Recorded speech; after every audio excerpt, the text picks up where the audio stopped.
In the twilight years of the 12th century, amidst the sun-baked dust and ancient stones of the Holy Land, a new order began to stir, one destined to leave an indelible mark on the tapestry of medieval Europe, the Teutonic Knights. It was the year 1190, during the tumultuous Third Crusade, that the seeds of this formidable brotherhood were sown in the besieged city of Acre. Imagine the scene. The air thick with the scent of salt and siege smoke, the cries of battle mingling with the murmurs of prayer, and the desperate need for succor for the wounded and the sick. German pilgrims and merchants, witnessing the immense suffering of their countrymen, took it upon themselves to establish a field hospital, a humble tented infirmary, using the sails of their ships as makeshift shelters. This act of profound compassion, born out of necessity and shared faith, marked the very genesis of what would become a powerful monastic military order. Initially, they were known simply as the Hospital of St. Mary of the Germans in Jerusalem. Their purpose was clear and immediate: to care for the ill and injured, to provide comfort and healing in a land torn by conflict. They were at heart Hospitallers, much like the Knights Hospitaller who had preceded them, dedicating their lives to the charitable works of mercy. But the Holy Land of the Crusades was a dangerous crucible, a place where piety often had to be defended by the sword. The vulnerability of pilgrims, the constant threat of skirmishes, and the sheer logistical challenges of maintaining a Christian presence in a predominantly Muslim land soon began to shape the order in unforeseen ways. Within a few short years, the informal hospital community recognized the need for a more structured and permanent existence. In 1192, Pope Celestine III formally recognized them as a religious order, granting them privileges and solidifying their status within the Church.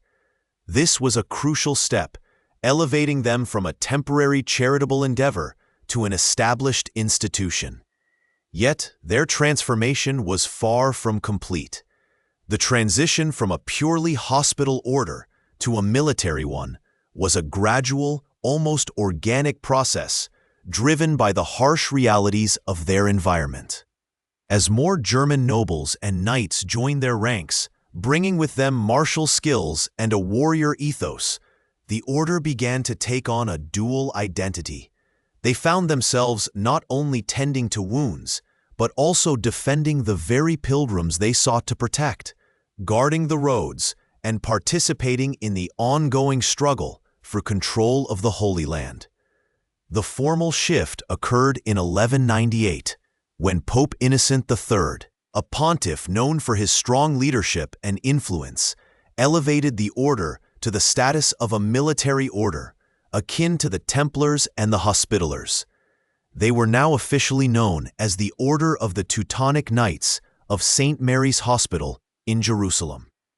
This transformation was not merely a change in name, it was a profound redefinition of their mission. While their charitable work continued, they were now bound by vows to protect pilgrims, defend the Christian faith, and wage war against its perceived enemies. Their distinctive white surcoats, emblazoned with a black cross, became a familiar sight on the battlefields of the Levant. This evolution from hospital to military order was unique in its rapidity, perhaps reflecting the urgent needs of the Crusader states. Historians still debate the precise motivations behind this swift metamorphosis. Was it primarily a pragmatic response to the escalating threats in the Holy Land? A recognition that charity alone could not secure their presence? Or was there a more ambitious, perhaps even political, drive from within the German nobility who sought a dedicated German military presence, distinct from the predominantly French Templars and Hospitallers? The truth likely lies in a complex interplay of these factors, a blend of pious intent and strategic necessity. Their ear, Late years as a military order saw them actively participating in the defense of Acre, which had become the de facto capital of the Latin kingdom after the fall of Jerusalem. They built their own fortified headquarters, a testament to their growing power and permanence. They acquired lands and castles, establishing a network of strongholds that allowed them to project their influence and defend their territories. One such acquisition was the Castle of Montfort, a formidable fortress in the hills of Galilee, which became one of their most important commanderies in the Holy Land. The very stones of Montfort, weathered by centuries of sun and wind, seemed to whisper tales of the Teutonic Knights' early struggles and triumphs, their white banners fluttering defiantly against the azure sky. Their role, however, was not without its complexities and challenges. They were a relatively small order compared to the Templars and Hospitallers, often overshadowed by their more established brethren. They faced internal tensions as new recruits from different regions of Germany brought varied customs and expectations. Moreover, the political landscape of the Crusader states was a tangled web of rivalries between the various Christian factions, and the Teutonic Knights, being a distinct German entity, sometimes found themselves caught in these power struggles. Despite these hurdles, they carved out a niche for themselves, gaining a reputation for discipline and unwavering dedication. One lesser-known detail from this period is their significant role in the development of siege warfare and military engineering. While often overshadowed by their more famous battles, the Teutonic Knights, like other military orders, were at the forefront of constructing and defending the formidable castles that dotted the Crusader landscape. Their practical experience in building and holding fortifications in a hostile environment contributed to the broader knowledge of medieval military architecture. They learned to adapt to the unique challenges of the Holy Land, from the scarcity of water to the intense heat, refining their methods of defense and attack. As the 13th century dawned, the fate of the Crusader states grew increasingly precarious. The initial fervor of the Crusades had waned, and the unified front against the Muslim powers often fractured into internal squabbles. The Teutonic Knights, like the other orders, found themselves fighting a losing battle against the resurgent forces of Islam, particularly under the leadership of powerful sultans like Saladin and later the Mamluks. They participated in numerous campaigns, often suffering heavy losses, yet their resolve remained unbroken.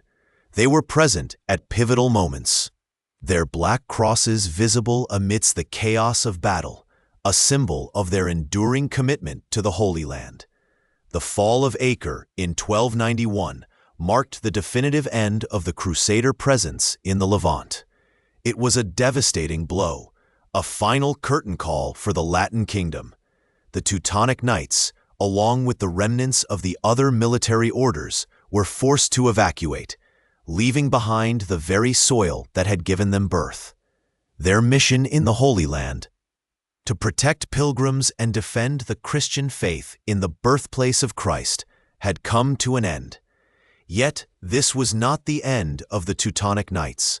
It was merely the close of their first chapter, a dramatic turning point that would compel them to seek a new purpose and a new theater for their martial and spiritual endeavors, far from the sun-drenched shores of the Levant.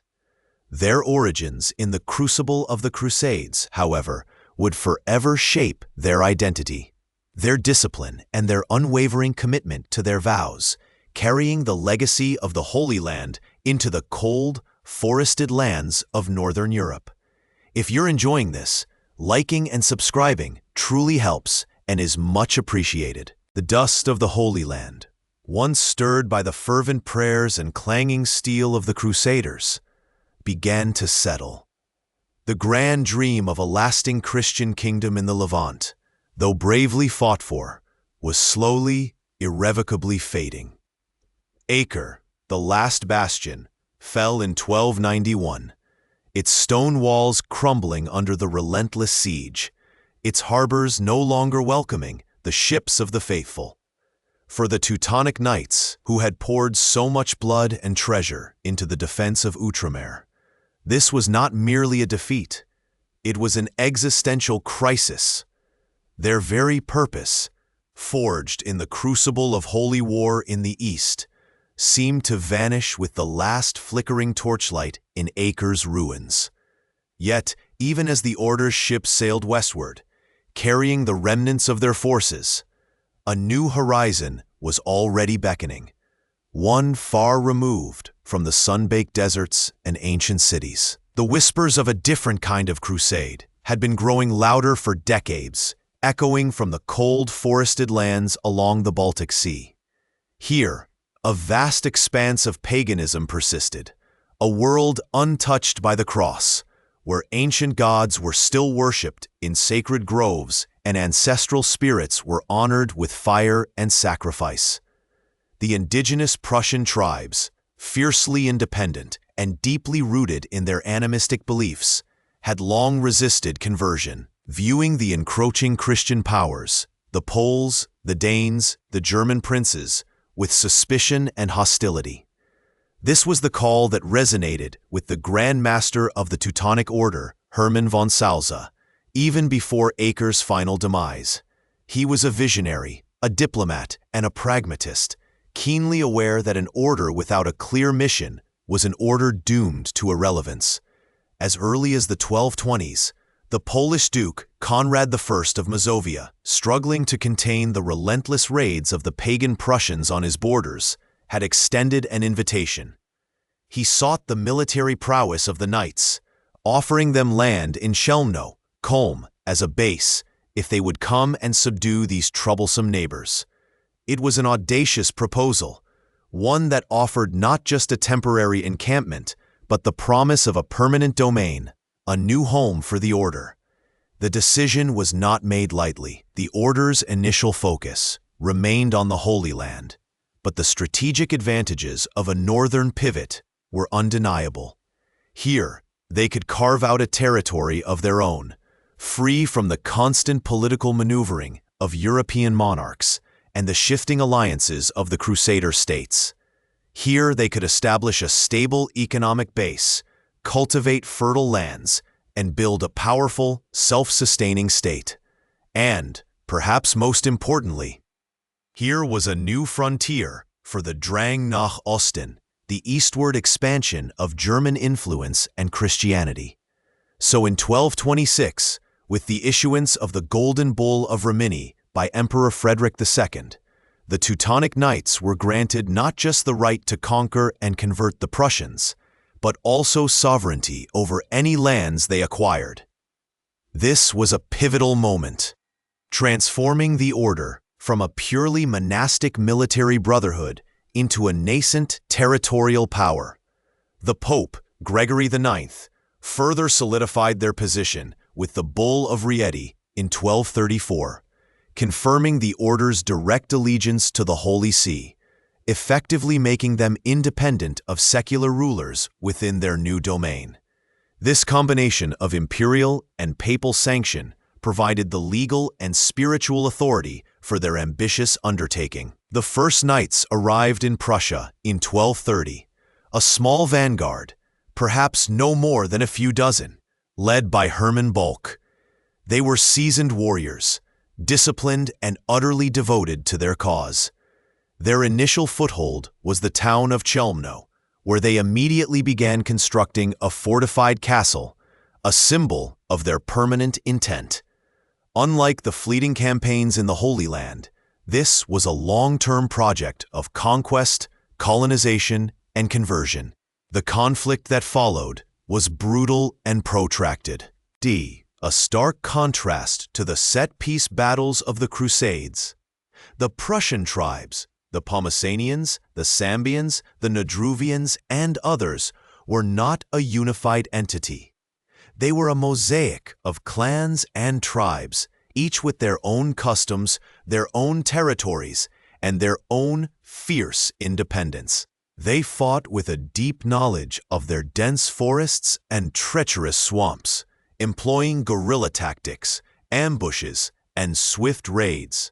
Their weapons were often simpler: spears, axes, bows. But their resolve was unyielding. They were defending their ancestral lands, their way of life, and their very spiritual identity. The knights, in turn, brought superior organization, heavy cavalry, and the formidable defensive capabilities of stone castles. They did not merely defeat their enemies in battle. They systematically built a network of fortifications across the conquered territories. These castles, initially simple wooden structures, quickly evolved into imposing brick and stone fortresses, serving as administrative centers, garrisons, and symbols of their dominion. Malbork, Marienburg, Ragnit, Königsberg. These names, once unfamiliar, would become synonymous with the Order's power. The process of conquest was slow, spanning decades. The First Prussian Uprising, 1242 to 1249, saw the tribes, often aided by the Duke of Pomerania, rise up in a desperate attempt to throw off the Teutonic yoke. The fighting was savage, marked by sieges and massacres on both sides. The knights, though severely tested, ultimately prevailed, their superior logistics and reinforcements proving decisive. Yet even after this defeat, the spirit of resistance was far from broken. The Great Prussian Uprising, 1260 to 1274, ignited by the stunning defeat of the Teutonic Knights and the Livonian Order at the Battle of Derbe against the Samogitians, was an even more formidable challenge.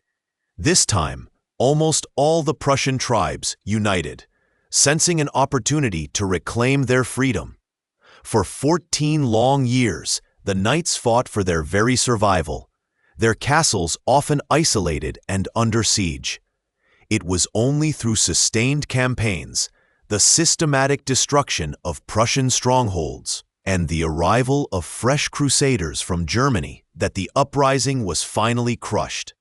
Historians still debate the true nature of the Order's evangelization efforts. Was it a genuine attempt to bring Christianity to the pagans, or merely a pretext for territorial expansion and economic exploitation? While the knights undoubtedly saw themselves as agents of God, their methods were often brutal. Forced conversions were common, and those who resisted faced harsh penalties, including enslavement or death. Yet alongside the sword, the cross was also carried. Churches were built, monasteries established, and German settlers, known as Ostsiedler, were encouraged to migrate to the newly conquered lands, bringing with them their farming techniques, their crafts, and their Christian faith. These settlers, often granted favorable terms and protection by the Order, played a crucial role in the development of the new territories, transforming vast swathes of forest into arable land and establishing towns and cities. The economic foundation of the Order's state grew rapidly. The fertile plains of Prussia yielded abundant grain, particularly rye, which became a key export. Amber, found in rich deposits along the Baltic coast, became a valuable commodity, traded across Europe. The Order also developed sophisticated infrastructure, building roads, bridges, and mills, and establishing a robust system of trade. They joined the Hanseatic League, a powerful confederation of merchant guilds and market towns in Northern Europe, which further boosted their economic prosperity and influence. The wealth generated from these endeavors allowed the Order to maintain its formidable military, construct its magnificent castles, and fund its ambitious administrative apparatus. One lesser-known detail of this period is the Order's innovative approach to urban planning. Unlike many medieval states where towns grew organically, the Teutonic Knights often laid out their new settlements with remarkable precision, following a grid pattern. This was not just for aesthetic appeal. It facilitated efficient administration, defense, and trade. Many of the towns they founded, such as Königsberg, modern Kaliningrad, and Marienwerder, Kwidzyn, still bear the imprint of this methodical planning, a testament to their long-term vision for their dominion. By the end of the 13th century, the conquest of Prussia was largely complete. The indigenous Prussian tribes, though not entirely eradicated, had been largely subdued, their numbers decimated by war, famine, and disease, their culture slowly absorbed or marginalized. The remnants of their ancient beliefs retreated into the deepest forests, becoming whispers on the wind, overshadowed by the tolling of church bells. The Teutonic Knights had successfully transitioned from a crusading order focused on the Holy Land to a powerful, independent territorial state on the Baltic. Their Grand Master now ruled over a vast domain, stretching from the Vistula River to the borders of Lithuania, a land dotted with imposing castles, thriving towns, and fertile fields. This new Prussian state was unique in medieval Europe. It was not a kingdom, a duchy, or a principality in the traditional sense, but a monastic state ruled by an order of warrior monks.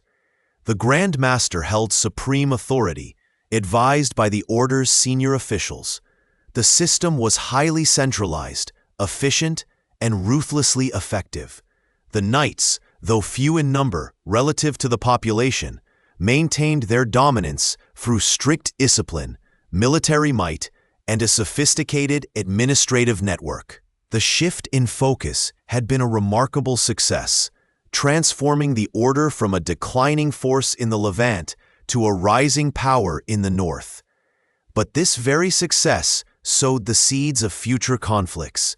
Their new neighbors, particularly the burgeoning Kingdom of Poland and the Grand Duchy of Lithuania, viewed the expansionist Teutonic state with growing apprehension. The Knights' relentless drive eastward, their continued crusades against the still pagan Lithuanians, and their control over vital trade routes would inevitably lead to clashes. The Baltic Sea, once a distant frontier, was now the heart of their domain, and it would soon become the stage for epic struggles that would determine the fate of the order itself. Perhaps these cold northern winds, carrying the scent of pine and the distant murmur of the sea, whispered not just of triumph, but of the immense challenges that lay ahead for this new, formidable power. As the 13th century dawned, a new chapter began to unfold in the northern reaches of Europe, one etched not in ink, but in the very landscape itself by the relentless will of men in white mantles. The Teutonic Knights, having found their purpose in the Holy Land increasingly constrained, turned their gaze northward, towards the vast, untamed lands bordering the Baltic Sea. Here a different kind of crusade beckoned, one not against the Saracens, but against the last vestiges of European paganism. It was a call that promised not just spiritual merit, but tangible territory, a chance to forge a state from the wilderness. The invitation came first from Conrad I of Masovia, a Polish duke beleaguered by constant raids from the pagan Prussian tribes to his north. These tribes, known for their fierce independence and devotion to ancient gods, posed a persistent threat to his borders. In 1226, Conrad, desperate for aid, offered the Teutonic Knights a significant land grant, the Kelno land, or Kummerland, as a base of operations, along with any territories they could conquer from the Prussians. It was an offer the Grand Master, Hermann von Salza, could not refuse. This was not merely a military alliance. It was an opportunity to establish a permanent, self-governing domain, a vision far grander than any they had achieved in the Levant. The Knights arrived in Prussia not as fleeting crusaders, but as colonizers. Their strategy was methodical and brutal. Unlike the fleeting campaigns of earlier Crusades, this was a sustained effort of conquest, conversion, and settlement. They built castles, not merely as fortifications, but as administrative centers and springboards for further expansion. These imposing structures, often constructed of brick, rose from the marshy plains and dense forests. Stark symbols of a new order. Thorn Torin was founded in 1231, and Kelno, Kulm, shortly thereafter, becoming crucial early strongholds.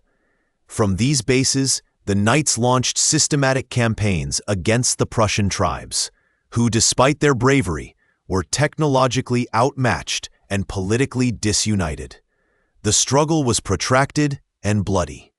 The Prussians, such as the Pomeranians, Pogasanians, and Sambians, fought fiercely to defend their ancestral lands and beliefs.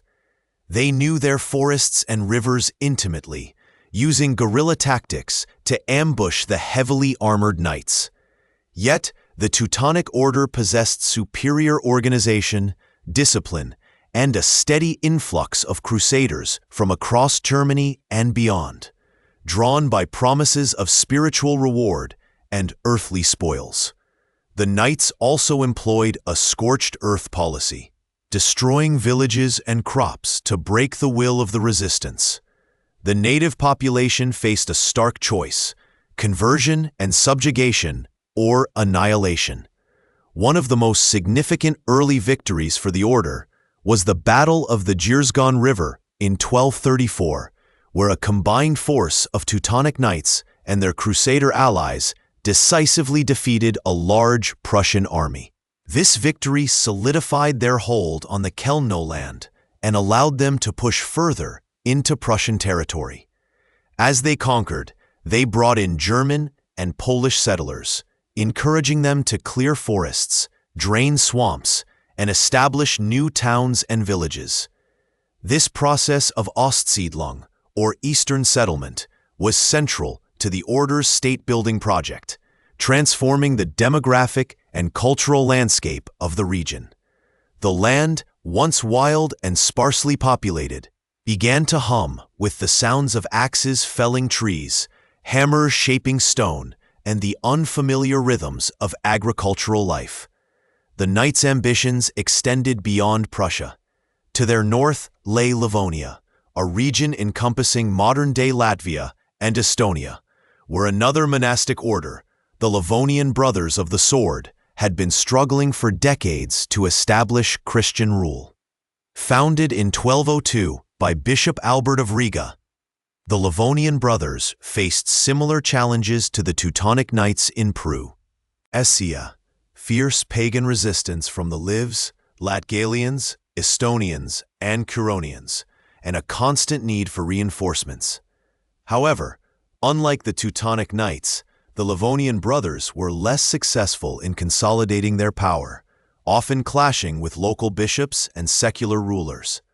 A pivotal moment occurred in 1236, when the Livonian Brothers suffered a catastrophic defeat at the Battle of Saule against the Samagidians, a Lithuanian tribe.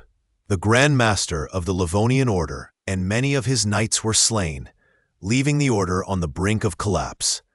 Recognizing an opportunity to expand their influence and consolidate Christian rule in the Baltic, Pope Gregory IX formally merged the remnants of the Livonian Brothers of the Sword into the Teutonic Order in 1237. They became an autonomous branch, known as the Livonian Order, but now owed fealty to the Grand Master in Prussia. This merger dramatically expanded the Teutonic Order's territorial reach, creating a vast, contiguous monastic state stretching from the Vistula River to the Gulf of Finland. With their expanded dominion, the Teutonic Knights refined their state-building apparatus. They established a sophisticated administrative structure, dividing their territory into comturen, commanderies, each overseen by a comter, a knight responsible for military, judicial, and economic affairs. These commanderies were centered around the order's castles, which served as the heart of local governance. The knights also developed a complex system of land management, encouraging the cultivation of grain, particularly rye, and engaging in extensive trade, especially in amber, timber, and furs. The port city of Danzig, Gdansk, though a source of later contention, became a vital hub for their maritime commerce. The imposition of their rule was indeed ironclad. Laws were strict, justice swift, and dissent met with severe repression. The native populations, once free, found themselves subject to the order's feudal system, obligated to provide labor and tribute. While the knights brought a degree of order and infrastructure to the region, it came at the cost of indigenous culture and autonomy. Many Prussian pagan practices were suppressed, and their ancient sacred groves, often revered places of worship, were felled to make way for Christian churches. Yet historians still debate the extent to which the native Prussian language and customs truly vanished. While Latin and German became the languages of administration and the church, pockets of Old Prussian persisted for centuries, a quiet testament to a culture that refused to be entirely erased. Perhaps these ancient forests, now crisscrossed by new roads and dotted with foreign castles, whispered stories of the old gods to the stars, even as the bells of new churches called out across the land. The knights' expansion was not without external challenges. They frequently clashed with their Christian neighbors, particularly the Poles and the Lithuanians. The Lithuanians, the last major pagan state in Europe, became the order's primary adversary for over a century. The Teutonic Knights launched annual crusades, known as Ryzen journeys, into Lithuania, often attracting European nobility eager to participate in holy war and gain martial glory. These campaigns, though often devastating to the Lithuanian countryside, rarely resulted in lasting territorial gains for the order, as the Lithuanians proved resilient and adept at defending their homeland. The dense forests and numerous lakes of Lithuania provided natural defenses, and their warriors, though often outnumbered, fought with fierce determination.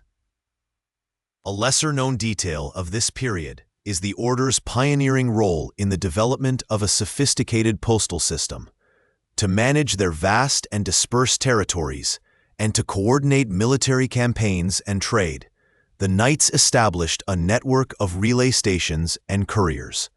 This system, efficient for its time, allowed for relatively rapid communication between their castles and commanderies, from Marienburg in Prussia to Riga in Livonia. It was a logistical marvel, reflecting the order's emphasis on organization and control, and was far more advanced than many contemporary secular states. The construction of Marienburg, Malbork Castle, stands as a monumental symbol of the order's power and ambition. Begun in the late 13th century and continuously expanded, it became the Grand Master's residence and the administrative heart of the Teutonic state in 1309. This colossal brick fortress, the largest brick castle in the world, was not just a military stronghold, but a sprawling complex of chapels, chapter houses, dormitories, and administrative offices, a city within walls.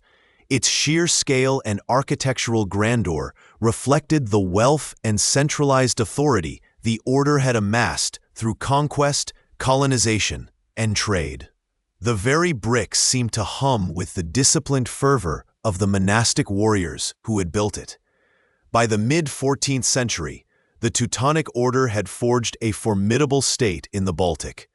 It was a unique entity, a sovereign monastic order ruling a vast territory, exercising temporal and spiritual authority over its subjects. The wilderness had been transformed, at great human cost, into an organized, albeit strictly governed, land. Forests were cleared for agriculture, rivers harnessed for trade, and new towns, often laid out on a grid pattern, rose from the earth. The order state was a testament to the power of religious zeal combined with military prowess and meticulous administration. Yet, the very success of their state building would sow the seeds of future conflict, as their growing power and territorial ambitions inevitably brought them into ever sharper contention with their neighbors, particularly the burgeoning Kingdom of Poland and the resilient Grand Duchy of Lithuania. The landscape, once a tapestry of diverse pagan tribes, now bore the indelible imprint of the Teutonic Cross, a mark of conquest and conversion that would define the region for centuries to come. The dawn of the 14th century found the Teutonic Order not merely established, but ascendant, a formidable power whose reach extended far beyond the wind-swept Baltic shores. This was their zenith, a period when the white mantles bearing the black cross became synonymous with immense wealth, awe-inspiring architectural grandeur, and military might that commanded respect, if not fear, across Europe. The order state, now firmly rooted in Prussia and Livonia, was a marvel of medieval organization, a testament to their unique blend of monastic discipline and worldly ambition. Their coffers swelled from a multitude of sources. The fertile lands they had conquered and cultivated yielded abundant harvests, particularly grain, which they exported in vast quantities through the bustling ports of Danzig and Elbing. Amber, the fossilized resin that glittered like captured sunlight, was another precious commodity. Monopolized by the order and traded throughout the continent, adorning the necks of nobility and gracing the altars of churches. Tolls levied on trade routes, taxes on their burgeoning towns, and the constant flow of donations from pious benefactors across Europe, eager to contribute to the crusade in the East, further enriched them. This wealth wasn't merely hoarded, it was invested, transforming the landscape of their dominion. The most visible manifestation of their power and prosperity was undoubtedly their architecture. Across Prussia, colossal brick castles rose from the earth, not just as defensive strongholds, but as administrative centers, granaries, and symbols of their unwavering authority. Malbork, or Marienburg as it was known then, stood as the crowning glory, a sprawling fortress city that dwarfed many European capitals. Its construction, which had begun in the late 13th century, continued to expand and elaborate through the 14th, becoming the largest brick castle in the world. Imagine its imposing red walls, stretching for miles, reflecting in the Nogget River, its intricate courtyards bustling with knights, craftsmen, and merchants. The sheer scale and meticulous craftsmanship of Malbork spoke volumes about the order's resources and their vision for a permanent, powerful state. Within its walls, the Grand Master presided over a complex bureaucracy, managing vast territories and armies, a testament to their evolution from a humble hospitaller order to a sovereign power. Beyond the castles, the order fostered the growth of towns, granting them charters and encouraging settlement, transforming a sparsely populated wilderness into a vibrant economic hub. Churches, hospitals, and bridges were built, roads were maintained, and a sophisticated administrative system was put in place, far more advanced than many of their feudal neighbors. They even developed a rudimentary but effective postal service, allowing communication across their vast territories. This period also saw the order minting its own coins, further solidifying its economic independence and sovereignty. Militarily, the 14th century saw the Teutonic Knights at the height of their prowess. Their standing army, composed of the Knight brothers, sergeants, and a growing number of professional mercenaries, was renowned for its discipline, organization, and heavy cavalry. They continued their campaigns against pagan Lithuanians, often joined by enthusiastic crusaders from Western Europe, including prominent figures like Henry Bolingbroke, the future King Henry IV of England. These rising or expeditions, though often brutal, were framed as holy wars, attracting knights seeking glory and spiritual merit. The order's military machine was efficient and well supplied, capable of launching sustained campaigns deep into enemy territory. Their strategic use of castles as forward operating bases allowed them to project power and secure conquered lands. Yet beneath this gleaming facade of power and piety, the seeds of internal dissent and external resentment were quietly germinating. The very success of the order began to breed problems. The constant influx of wealth and the transition from a purely monastic military order to a de facto state led to a gradual erosion of their initial ascetic ideals. While many brothers remained devout, others succumbed to the temptations of power and luxury. Complaints of arrogance, corruption, and a focus on worldly affairs over spiritual ones began to surface, both from within the order and from external observers. One of the lesser-known aspects of this period is the growing tension between the Knight brothers and the local Prussian population, particularly the native nobility who had been incorporated into the order's state. While some embraced the new order, many chafed under the order's strict rule and heavy taxation. The order's administration, though efficient, was often perceived as rigid and exploitative. This simmering resentment would, in time, contribute to significant challenges to the order's authority. Furthermore, the order's relentless expansion and their aggressive trade policies began to alienate their neighbors. Poland, in particular, viewed the order with increasing suspicion and hostility. The order's possession of Pomerelia, including the vital port of Danzig, effectively cut off Poland's access to the Baltic Sea, a major source of contention. Disputes over borders, trade rights, and the order's claims to sovereignty over certain territories led to a series of escalating conflicts. The Polish-Teutonic Wars, though not yet reaching their devastating climax, were a recurring feature of the 14th century, draining resources and fostering deep-seated animosity. A significant point of scholarly dispute surrounds the true nature of the order's rule in Prussia. Some historians argue that the order, despite its military origins, brought stability, economic prosperity, and a more advanced legal system to the region, effectively civilizing a frontier land. They point to the growth of towns, the development of infrastructure, and the relatively peaceful coexistence of various ethnic groups under order rule for much of this period. Others contend that the order's rule was inherently oppressive, built on conquest and the subjugation of native populations, exploiting their labor and resources for the benefit of a foreign elite. They highlight instances of rebellion and the persistent efforts of Polish monarchs to reclaim lost territories, suggesting a deep-seated resistance to the order's presence. Perhaps the truth lies somewhere in the nuanced middle, a complex tapestry of both progress and oppression, depending on the perspective of those living under their sway. The Grand Masters of this era, such as Werner von Orseln and Winrich von Knieprode, were skilled administrators and military commanders, guiding the order through its period of greatest influence. Von Knieprode, in particular, is often considered the most successful Grand Master, presiding over a period of unprecedented prosperity and military dominance.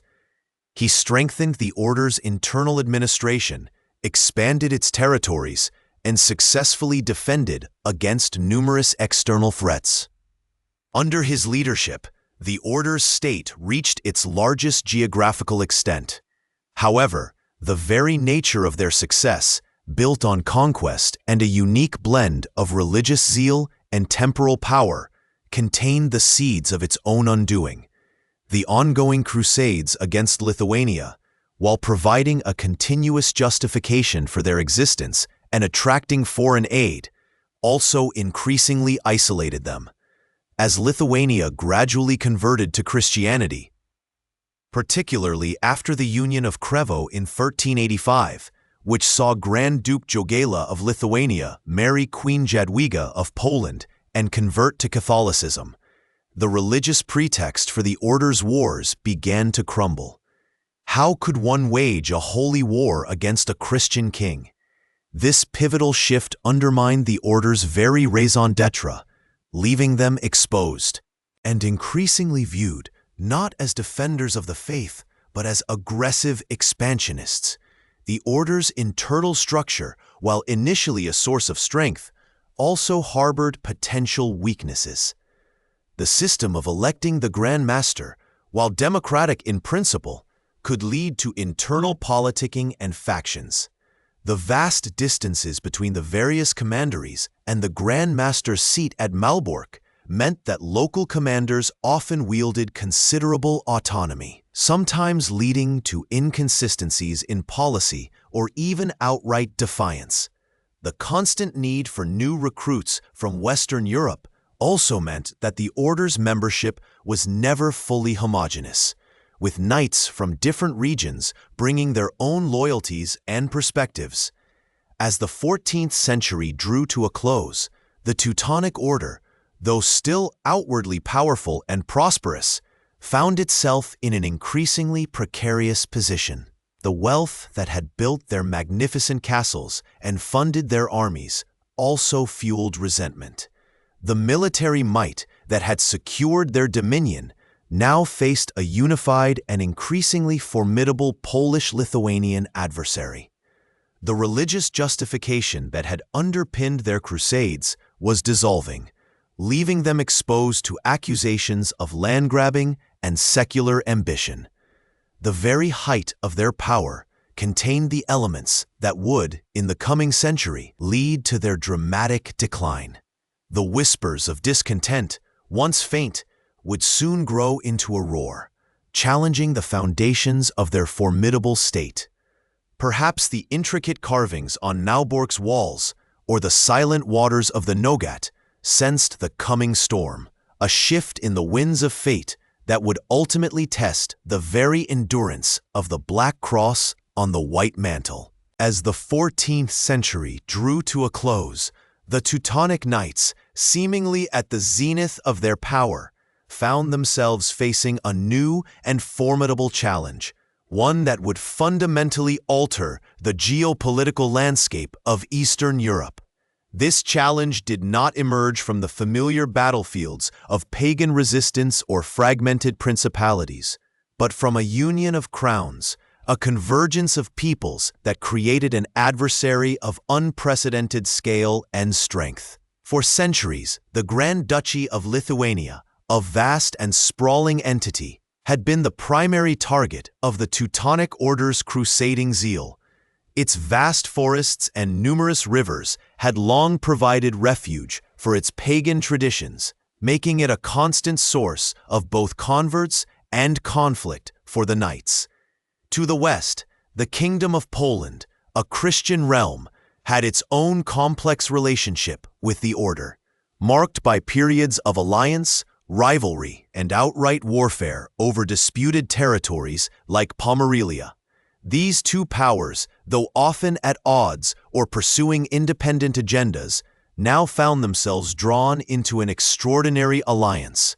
One that historians still debate was born more of necessity or ambition. The catalyst for this seismic shift was a woman named Jadwiga, the young Queen of Poland. In 1385, a pivotal agreement known as the Union of Krevo was signed. This accord stipulated that Jogaila, the Grand Duke of Lithuania, would marry Jadwiga, convert to Christianity, and bring his pagan nation into the Catholic fold. In return, he would become King of Poland, uniting the two vast states under a single monarch. This was a truly remarkable moment, for it meant that the very object of the Teutonic Knights' Crusades, pagan Lithuania, was now embracing Christianity, not through conquest by the order, but through a strategic political marriage. The implications for the knights were profound and immediate. Their primary raison d'etre, the conversion of the last pagan stronghold in Europe, was suddenly undermined. What was a crusade without pagans to convert? The baptism of Jogaila and the subsequent Christianization of Lithuania, though a gradual process, removed the moral and ideological justification for the order's continued aggression. Yet, old habits, and perhaps old ambitions, died hard. The knights, deeply entrenched in their crusading identity, found it difficult to pivot. They continued to raid Lithuanian territories, often citing the alleged insincerity of Jogaila's conversion or the persistence of pagan practices in remote areas. These actions, however, increasingly alienated Christian Europe, which now saw the order less as devout crusaders and more as territorial aggressors. The union of Poland and Lithuania created a state of immense demographic and geographical scale. It stretched from the Baltic Sea deep into the plains of Ukraine, encompassing a diverse array of peoples, languages, and traditions. This new entity, often referred to as the Polish-Lithuanian Commonwealth, in its later, more formalized stages, possessed a military potential far exceeding that of the order. While the Knights' disciplined, professional army was renowned, it was relatively small. The combined forces of Poland and Lithuania, though perhaps less uniformly trained, could draw upon vast reserves of manpower. The early years of the Polish-Lithuanian Union were not without their internal struggles, as the two distinct political cultures sought to integrate. However, the external threat posed by the Teutonic Order often served as a unifying force. Border skirmishes escalated into larger conflicts. One of the more obscure but telling episodes of this period involved the Samogitian Uprising. Samogitia, a region strategically located between the core territories of the Order and Lithuania, had long been a flashpoint. The Knights had repeatedly tried to subdue it, viewing its control as vital for consolidating their lands.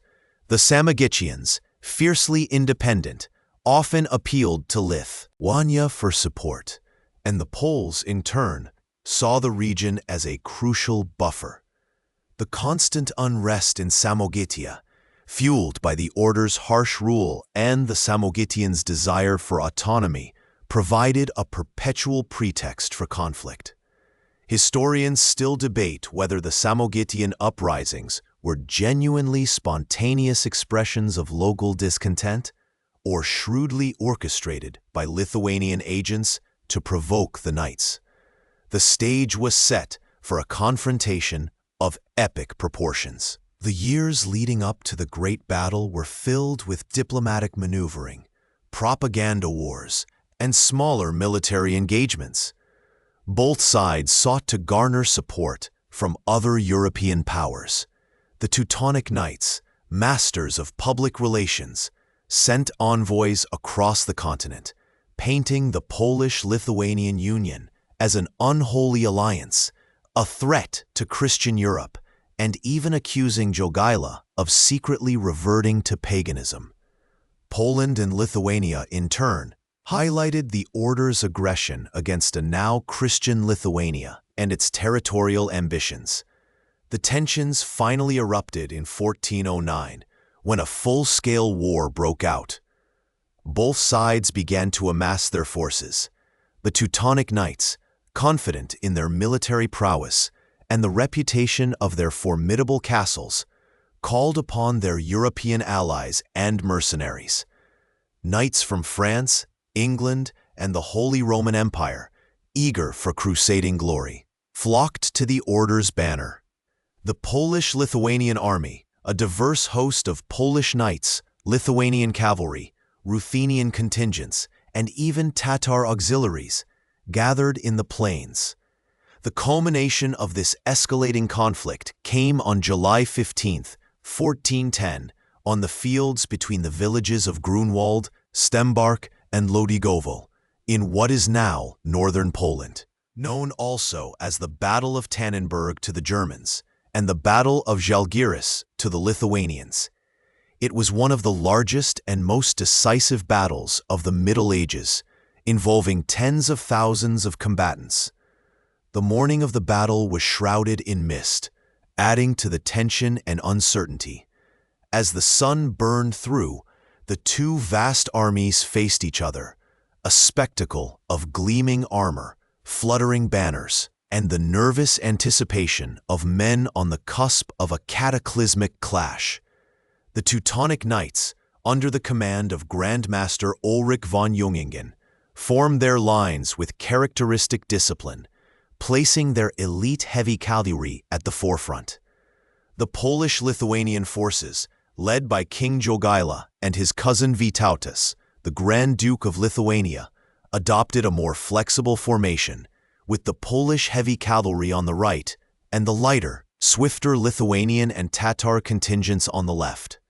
The battle itself was a long and brutal affair, lasting for many hours. It began with the Teutonic Knights sending two swords to Jogaila, a symbolic challenge to battle, an act of provocation that some historians interpret as an overconfident gesture, perhaps even an insult. The initial charge saw the Lithuanian wing engaged in a fierce struggle. At one point, the Lithuanian forces, under Vytautas, executed a feigned retreat, a classic maneuver that drew a significant portion of the Teutonic cavalry into a pursuit, disrupting their formation. Whether this was a pre-planned tactic or a genuine rout that Vytautas skillfully turned to his advantage remains a subject of scholarly debate. However, it certainly contributed to the disarray of the Teutonic lines. The main Polish forces then engaged the Teutonic center in a grinding, desperate struggle. The sheer weight of numbers began to tell.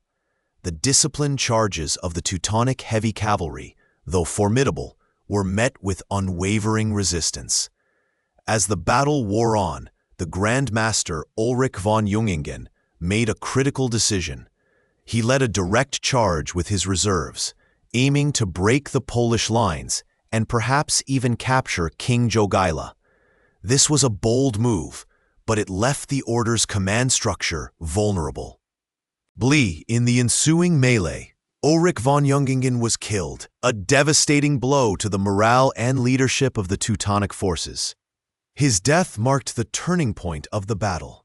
With their Grand Master fallen and their formations shattered, the remaining Teutonic Knights began to break and flee. The pursuit was relentless, and many more knights were cut down as they tried to escape.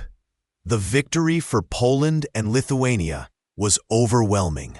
The order suffered catastrophic losses, including a significant portion of its leadership and many of its most experienced knights. The battlefield was littered with the dead and wounded, a testament to the ferocity of the combat. The immediate aftermath of Grunwald saw the Polish-Lithuanian forces advance on the order's capital, Marienburg, Malbork. However, the siege of Marienburg, a formidable fortress, proved to be a difficult undertaking. The new Grand Master, Heinrich von Plauen, a shrewd and determined leader, organized a tenacious defense. Despite their crushing victory in the field, the Polish-Lithuanian army, perhaps exhausted or lacking the necessary siege equipment, failed to capture the castle.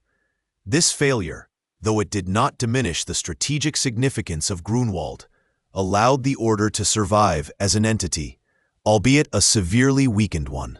The First Peace of Torun, signed in 1411, formally ended the war. The terms were relatively lenient for the order, considering the magnitude of their defeat. They ceded Samogitia to Lithuania for the lifetimes of Jogaila and Vytautas, and they paid a substantial indemnity to Poland. While they retained most of their core territories, the financial burden of the indemnity and the loss of so many experienced knights and resources placed an enormous strain on the order. The Battle of Grunwald irrevocably altered the balance of power in Eastern Europe. The Teutonic Knights, once the dominant force, were now clearly on the defensive. Their aura of invincibility was shattered. The defeat at Grunwald marked the beginning of a long, slow decline for the order. They would never fully recover their former strength or prestige. The crusading ideal, already tarnished by their territorial ambitions, now seemed utterly bankrupt in the eyes of many. The knights, once feared and revered, became increasingly seen as just another territorial power, albeit one with a peculiar monastic structure. The legacy of Grunwald extended far beyond the immediate aftermath. It solidified the Polish-Lithuanian Union, proving its effectiveness as a military and political entity. It allowed the emerging Jagiellonian dynasty to assert its dominance in the region, paving the way for a golden age of Polish-Lithuanian power and cultural flourishing. For the Teutonic Knights, however, the battle was a harbinger of doom. It signaled the end of their era of aggressive expansion and the beginning of their struggle for survival. The vast, forested lands they had once sought to conquer now belonged to a powerful, united adversary, and the wind, perhaps, whispered tales of a future where the Black Cross would no longer dominate the Baltic shores. The once mighty order, which had carved out a state through fire and faith, now found itself facing a future defined by defensive struggles and diminishing influence, a testament to how swiftly the tides of history can turn. The year 1409 dawned with a heavy, expectant silence across the Baltic lands, a quiet before the storm that had been brewing for decades. The Teutonic Knights, once the undisputed masters of a vast domain, now found themselves increasingly isolated, their ambitions clashing not only with their traditional adversaries, but also with former allies. The Grand Master, Ulrich von Jungingen, a man of stern resolve and unwavering faith in the order's destiny, stood at the helm, convinced that only a decisive military victory could reaffirm their dominance and silence the growing chorus of dissent. Across the border, Władysław II Jagiello, King of Poland, and Vytautas, Grand Duke of Lithuania, had forged an alliance that was more than a mere political pact. It was a personal bond, solidified by Jagiello's conversion to Christianity and his marriage to Jadwiga of Poland. This union, once seen by the order as a betrayal of their crusading mission, had instead created a formidable, unified power on their eastern flank. The immediate spark for the conflagration was the Samogitian uprising. Samogitia, a strategically vital region separating the Teutonic lands from Livonia, had long been a point of contention. The order claimed it by treaty, but its fiercely independent inhabitants, resentful of the knights' heavy-handed rule and attempts at forced conversion, repeatedly rebelled. Poland and Lithuania, recognizing a common cause, lent their support to the Samogitians, escalating the conflict from a local insurgency to an international crisis. Grand Master Ulrich, viewing this as a direct challenge to the order's authority and a violation of existing treaties, declared war on Poland and Lithuania on August 14, 1409. He believed the combined forces of the order, bolstered by numerous Western European crusaders who still flocked to their banner, would be more than a match for the relatively newly Christianized Lithuanians and their Polish allies. The ensuing campaign, known as the Great War, began with probing actions and skirmishes, but both sides understood that a decisive confrontation was inevitable. The Teutonic Knights, renowned for their disciplined heavy cavalry and formidable castles, began to mobilize their forces, drawing knights from all corners of their vast territories. They were a professional army, well-equipped and experienced, but perhaps complacent in their long-held belief in their own invincibility. Meanwhile, the Polish and Lithuanian armies, a diverse host of Polish knights, Lithuanian light cavalry, Ruthenian archers, and even Tatar auxiliaries began their slow, deliberate march north. Their strategy was to converge on a central point, drawing the order into a pitched battle on ground of their choosing. The summer of 1410 was unusually hot, the air thick with the dust of marching armies and the scent of impending doom. On July 15th, near the villages of Grunwald and Tannenberg, the two colossal armies finally met. The field stretched out, a vast expanse of rolling hills and open plains, soon to be etched into the annals of European history. The Teutonic forces, perhaps 20,000 to 25,000 strong, arrayed themselves in a formidable line, their white surcoats emblazoned with black crosses, their banners snapping in the wind. Grand Master Ulrich himself led the charge, his presence a rallying point for his knights. Facing them was the Polish-Lithuanian alliance, a force estimated to be significantly larger, perhaps 30,000 to 40,000 men, though precise numbers remain a point of scholarly debate. King Jagiello, a shrewd tactician, positioned his forces carefully, using the terrain to his advantage, while Vytautas, with his swift Lithuanian cavalry, prepared for flanking maneuvers. The battle began with a series of feints and probing attacks.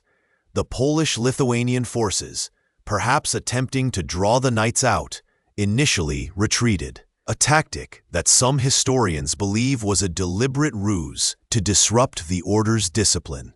Formations, while others suggest it was a genuine tactical misstep that was quickly recovered from. Whatever its true nature, it prompted the Teutonic Knights to launch a full-scale charge, their heavy cavalry thundering across the field, a sight that must have been both terrifying and awe-inspiring. The clash was deafening, the sound of steel on steel, the cries of men and horses, a cacophony of war that echoed across the plains. The battle raged for hours, a brutal, chaotic melee. The order's heavy cavalry initially made significant gains, pushing back the Lithuanian wing, but the Polish forces held firm, their disciplined infantry and archers inflicting heavy casualties. As the day wore on, the sheer numbers of the Polish-Lithuanian forces began to tell. Vytautas's cavalry, having seemingly retreated, reappeared, striking the Teutonic flanks, while King Jagiello's reserves were committed at crucial moments, turning the tide. Grand Master Ulrich, seeing his lines wavering, led a desperate charge with his personal retinue, aiming to break the Polish center. It was a valiant, almost suicidal act of courage, but it proved to be his undoing. Surrounded and overwhelmed, Ulrich von Jungingen fell, along with many of the order's highest-ranking commanders. His death shattered the morale of the remaining knights. The battle devolved into a rout, with the Polish-Lithuanian forces relentlessly pursuing the fleeing Teutonic remnants. The scale of the defeat was unprecedented. The Teutonic Knights suffered catastrophic losses.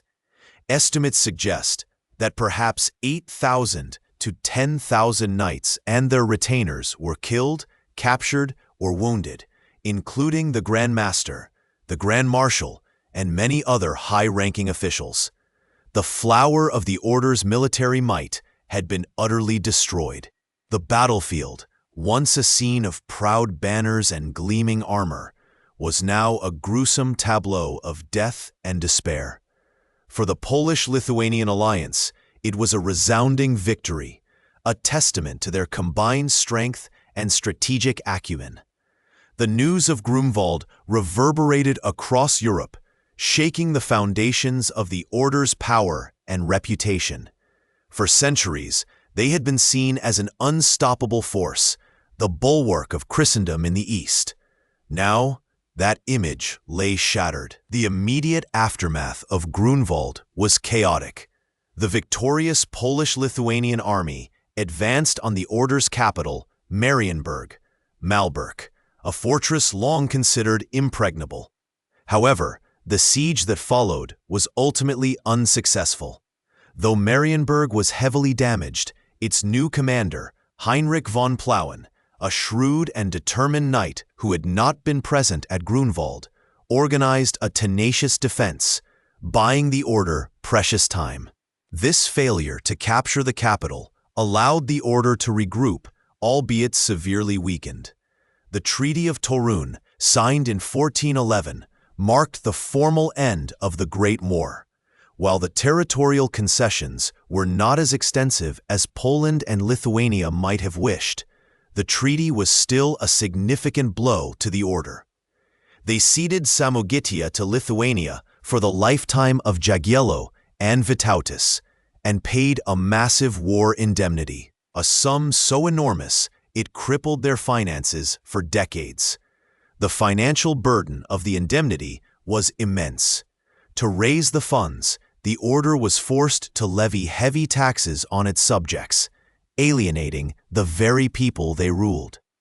They also pawned off vast tracts of land and sold off valuable assets, further diminishing their economic power. This financial strain, combined with the loss of so many experienced knights, led to a rapid decline in the order's military effectiveness. They could no longer afford to maintain their large standing army or the constant upkeep of their extensive network of castles. The once proud military machine began to rust. Beyond the immediate financial and military setbacks, the defeat at Grunwald had profound and lasting consequences for the order's political standing and its their identity. Their crusading mission, once widely supported, now faced increasing skepticism. The battle had pitted Christian against Christian, undermining the narrative of a holy war against paganism. European monarchs and the Pope himself began to question the order's true motives, seeing them less as valiant crusaders and more as an aggressive, expansionist power. The Holy Roman Emperor Sigismund, for instance, became increasingly wary of the order's influence. The internal structure of the order also began to fray. The crushing defeat exposed deep-seated divisions and discontent among the knights. The loss of so many high-ranking members created a power vacuum and led to internal squabbles over leadership. The remaining knights, demoralized and disillusioned, found it difficult to maintain the strict discipline and unwavering commitment that had once been their hallmark. The common people within the order's territories, already burdened by heavy taxes and resentful of the knights' authoritarian rule, began to openly challenge their authority. The Prussian estates, composed of townspeople and nobility, formed the Prussian Confederation in 1440, an alliance aimed at resisting the order's rule and seeking protection from the Polish king. This was a clear sign that the order had lost the loyalty of its own subjects, a critical blow to any sovereign power. The period following Grunwald was marked by a series of smaller conflicts, each chipping away at the order's remaining strength.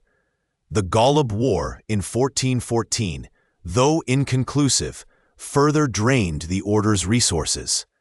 The Hussite Wars in Bohemia, while not directly involving the order, diverted potential crusading aid and further complicated the political landscape of Central Europe.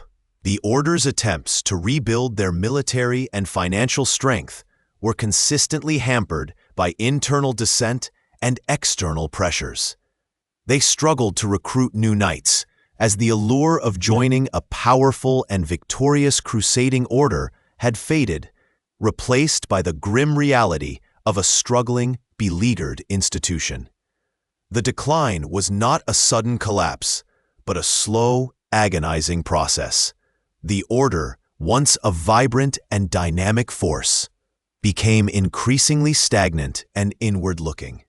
They clung to their traditional ways, unable or unwilling to adapt to the changing political and military realities of the 15th century. The rise of powerful nation-states like Poland and Lithuania, with their centralized administrations and larger, more diverse armies, rendered the feudal military structure of the order increasingly obsolete. The age of the monastic military order, as a dominant political and military force, was drawing to a close. The final decisive blow came with the 13 Years' War, 1454 to 1466. This conflict was sparked by the Prussian Confederation's appeal to King Casimir IV Jagiellon of Poland for protection against the Teutonic Order. The war was long, brutal, and ultimately ruinous for the order. Despite some initial successes, the order's dwindling resources and lack of popular support meant they were fighting a losing battle. The war ended with the Second Peace of Torun in 1466, a treaty far more devastating than its predecessor. The order was forced to cede West Prussia, including the strategically vital city of Danzig, Gdansk, and Marienburg, to the Polish crown. This territory, known as Royal Prussia, became an integral part of Poland. The remaining territory, East Prussia, became a Polish fiefdom, meaning the Grand Master of the Teutonic Order was now a vassal of the King of Poland, obligated to swear an oath of fealty. This was the ultimate humiliation. The once proud, independent crusading order, which had carved out an empire from the wilderness, was now reduced to a subordinate entity, its Grand Master kneeling before a Polish king. The dream of an independent, powerful monastic state in the Baltic had been irrevocably shattered. The order's political and military power, when as effectively broken. They continued to exist, but their role was diminished to that of a minor regional power, their grand ambitions replaced by a desperate struggle for survival. The vibrant, expansionist zeal that had defined them for centuries had withered, leaving behind a hollowed-out shell of their former glory. The echoes of Grunwald, the catastrophic defeat that had marked the beginning of this irreversible decline, continued to resonate through the silent halls of their remaining castles, a constant reminder of what had been lost. The air, once thick with the scent of pine and the clang of hammers building new fortresses, began to carry the acrid tang of burning fields and the distant cries of a prolonged struggle. The year was 1454, and the uneasy peace that had settled over the Teutonic Order's lands after the Treaty of Melno was about to shatter, giving way to a conflict that would redefine the very existence of the monastic state. This was the beginning of the 13 Years' War, a brutal and exhausting contest not with pagan Lithuanians or distant Tatars, but with the very entity that had once been their staunchest ally against the pagans, the Kingdom of Poland.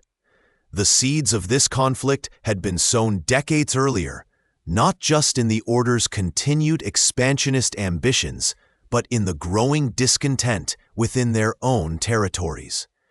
The Prussian Confederation, a union of towns and nobles in Prussia, had chafed under the order's increasingly autocratic rule.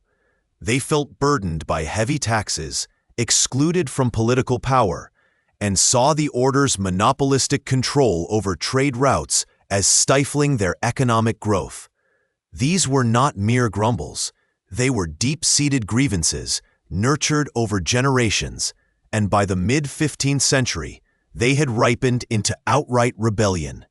The Confederation, seeing their interests aligned more closely with the Polish crown than with their monastic overlords, formally appealed to King Casimir IV Jagiellon of Poland, offering to incorporate Prussia into his kingdom.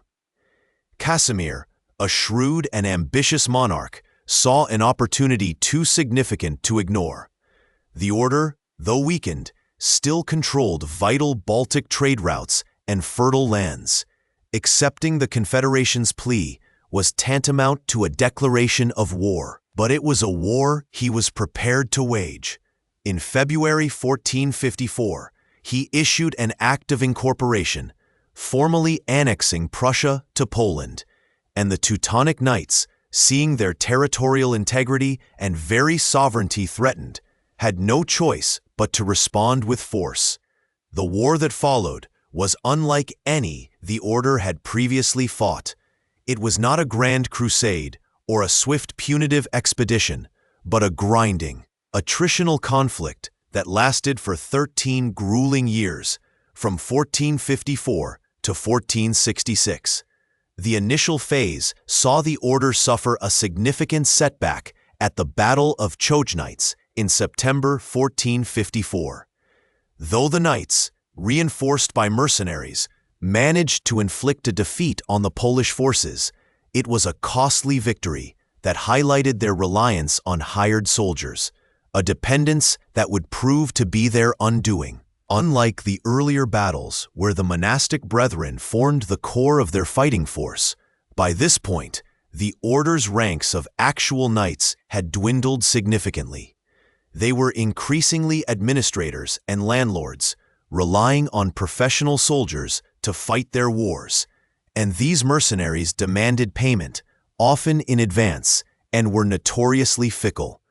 The war devolved into a series of sieges, skirmishes, and economic blockades. The Polish-Lithuanian forces, supported by the rebellious Prussian towns, systematically targeted the order's strongholds.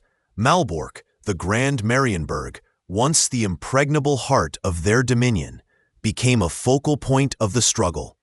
It was besieged multiple times, but its immense fortifications, built over centuries, proved difficult to overcome. However, the cost of maintaining such a fortress, especially with a mercenary garrison, was astronomical. The order, already financially strained from previous wars and the general decline in crusading fervor, found itself in an increasingly desperate situation. One of the lesser-known but pivotal moments of this war occurred not on the battlefield, but in the order's treasury. By 1457, the Grand Master, Ludwig von Ehrlichshausen, was so deeply in debt to his Bohemian mercenaries that he could no longer pay them.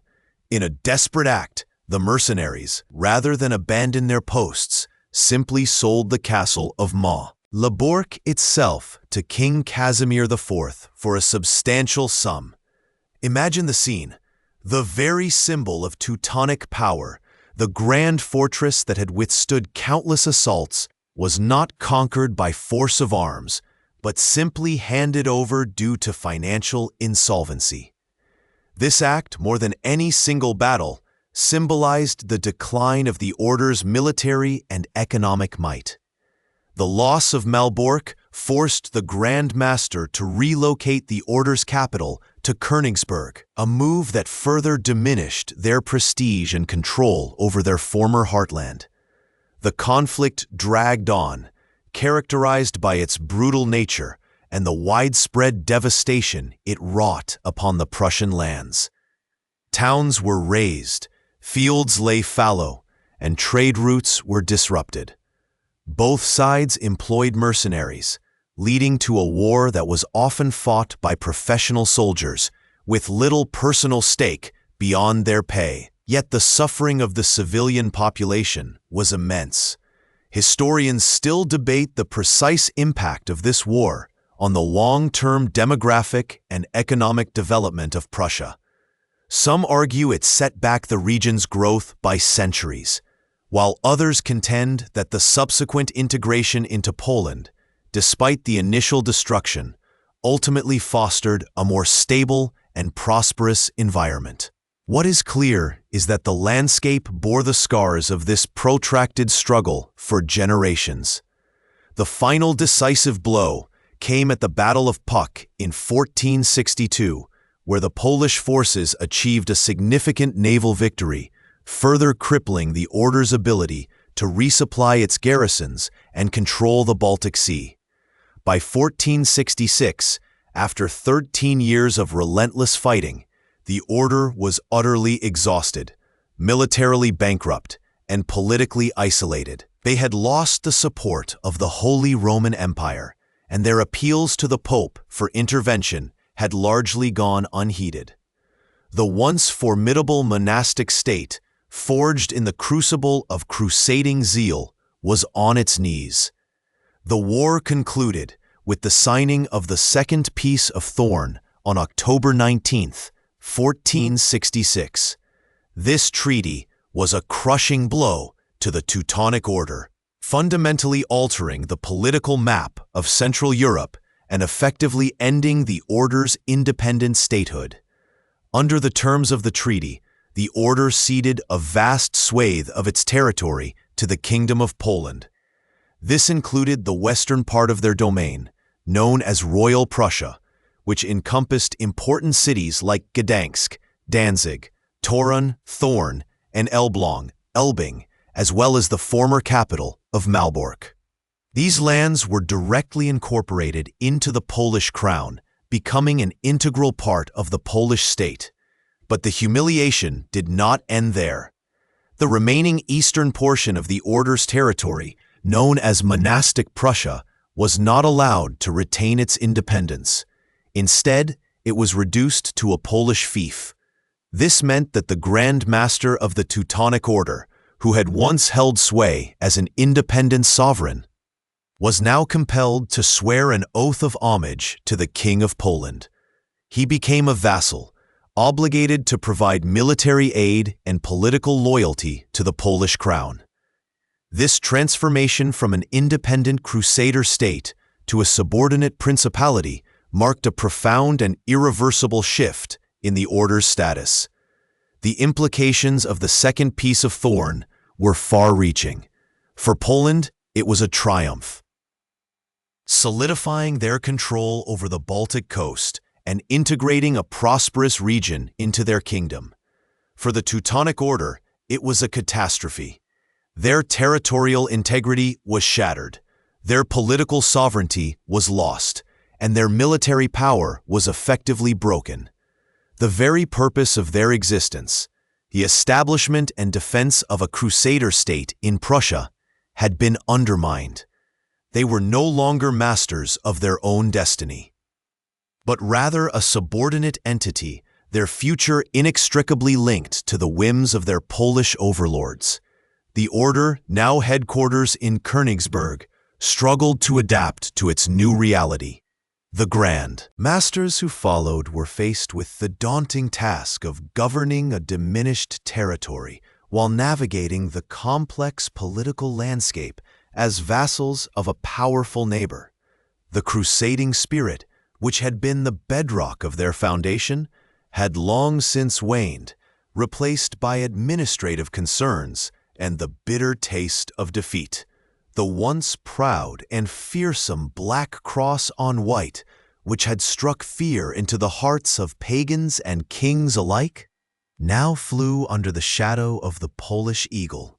The Order's identity, once defined by its independent military and spiritual mission, was now irrevocably tied to its status as a Polish fief, a stark reminder of how dramatically fortunes could shift on the winds of war and political ambition. The stage was set for the final, transformative chapter in their history, one that would see the Order shed its monastic skin entirely. The chill wind of change, which had been gathering strength for decades, now gusted into a full-blown gale, tearing at the very foundations of the monastic state. The seeds of its dissolution had been sown long before, in the fertile ground of discontent and the shifting sands of political ambition. The Teutonic Order, once a formidable power, found itself increasingly out of step with a world rapidly transforming around it. The rise of centralized monarchies, the burgeoning power of cities, and the burgeoning intellectual currents of the Renaissance all contributed to an atmosphere where the medieval ideal of a monastic military order seemed increasingly anachronistic. Yet it was a spiritual upheaval, a thunderclap across the European continent that delivered the final decisive blow, the Protestant Reformation. This movement, ignited by Martin Luther's 95 Theses in 1517, challenged the very authority and doctrines of the Roman Catholic Church, upon which the Teutonic Order's existence was predicated. The Reformation spread like wildfire, its ideas finding fertile ground in lands weary of papal authority, seeking greater spiritual autonomy, or simply eyeing the vast wealth of the Church. For the Teutonic Order, a pillar of Catholic Christendom, this new religious landscape presented an existential crisis. The man who would ultimately steer the Order's Prussian lands away from their monastic moorings was Albert of Brandenburg-Ansbach, elected Grand Master in 1511. He was a Hohenzollern, a member of one of the most powerful princely dynasties in Germany, and his election was seen by many as a strategic move to secure the Order's position through powerful familial ties. However, Albert was a pragmatic and ambitious man, keenly aware of the Order's precarious situation. He inherited a state entangled in a bitter and protracted conflict with Poland, a conflict that had drained the Order's resources and left its territories vulnerable.